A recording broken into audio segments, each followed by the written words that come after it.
Hey adventurers, what is up? It is the return of What's Up Wednesdays. We've missed you. Hopefully you've missed us. Well, you're back, so thank you for that.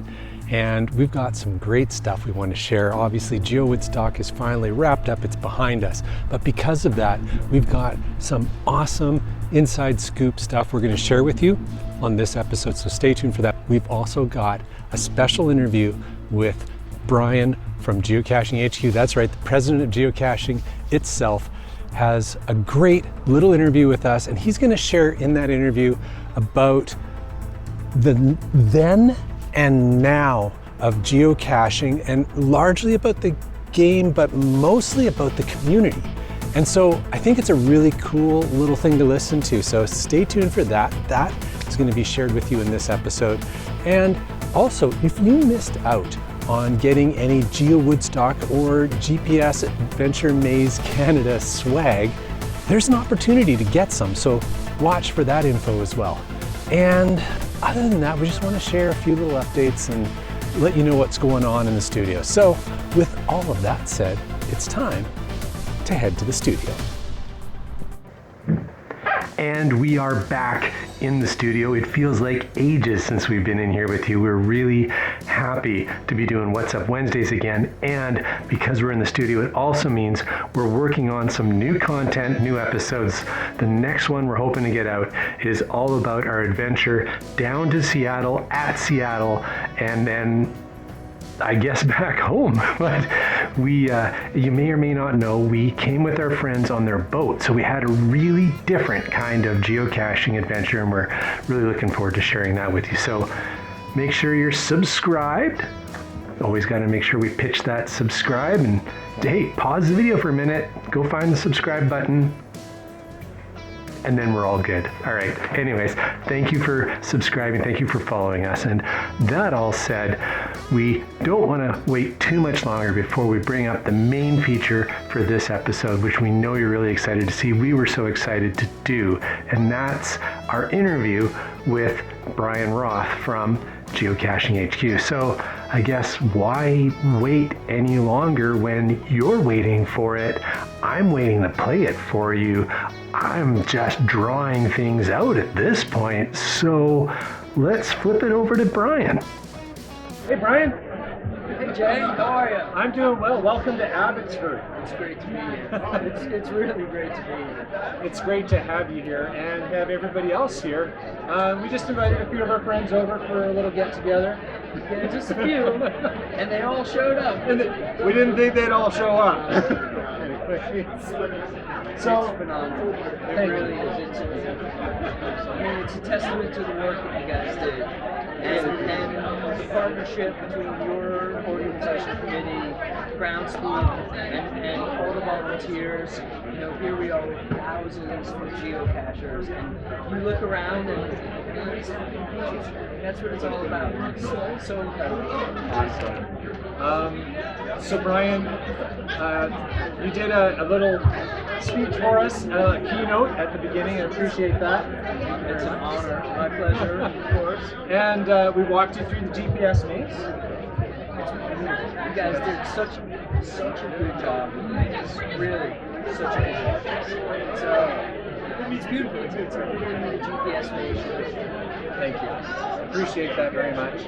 And then basically the next thing you've done is come and sit down with me, so thank you. I made my way over here. It took about 45 minutes to walk about 100 yards, but I enjoyed every step of it.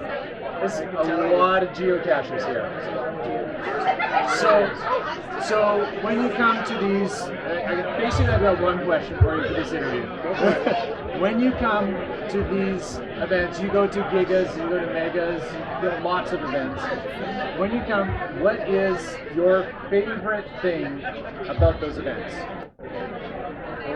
Favorite thing? It's a couple of things, honestly. But my favorite thing is to look around and see how many people have been so affected by this game that they choose to spend their free time here among this community. That's my favorite thing. It's almost like we started so many years ago. And in the early days, people would be like, oh, what do you do? And I'm like, have you ever heard of geocaching? And they're like, geo what? And obviously that's changed in 22 years, but what's also changed is it's not just a small group of hobbyists with, dedicated GPS devices. Now it's everywhere. It's all different types of people. It's people all over the world, and they have this game in common.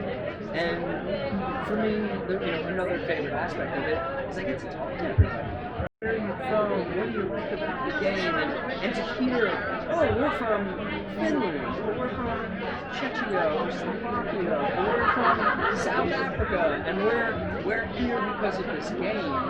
It just helps to remind me how much has transpired over 22 years and how much impact has been created by the game, by the community, and by all those people that participate. All right, well, I got one more thing to ask. Can I have a high five from Bryan Roth? High five to all of you out there. Happy geocaching. All right, so we were so excited to film that interview with Bryan, obviously, and hey, who doesn't want to get a high five from one of the founders of geocaching? So much fun, and what a great guy. If you ever get the opportunity to chat with him and just get to know him as a person, such a cool guy. Anyhow, thank you very much, Bryan. Appreciate that, and we hope you guys enjoyed watching that. Now, we also pitched for you at the beginning of this episode that if you didn't get your hands on some of the swag, particularly from the GPS maze, but any of the other Geowoodstock swag, that there will still be an opportunity. So what we're going to say is watch the social media for Geowoodstock. Yeah, the event's over, it's wrapped up, but just watch for announcements, because there will be some information coming by the end of this week. So it's Wednesday for What's Up Wednesday, and Thursday or Friday, there'll be some announcements and some information for you about how to order just a little bit of leftover swag, coins, patches, lanyards, handful of other things. So just check that out, and there'll be an opportunity to scoop some stuff up if you didn't get it. So watch for that. All right, well, we told you about what we're doing in the studio. We told you about what's coming up next on the channel. Caching the Northwest podcast. I'm really excited and looking forward to getting back to that tomorrow, Thursday. So Thursday nights, 9 p.m., Caching the Northwest podcast. Don't miss it. And we'll be enjoying that. And other than that, we've got some other interviews that we were able to get while we were either at Geowoodstock or in Seattle. And we're going to share those with you on upcoming What's Up Wednesdays as well. So always watch for a What's Up Wednesday. We love sharing the content with you. We've got more travel adventures coming. We'll be sharing all of that with you, as we always do, and really walking you through the whole process of our adventures, and finding caches, of course, but also just the getting out there and finding adventure, because that's what this is all about. All right, so other than that, we want to remind you, as always, to cache safely and cache often.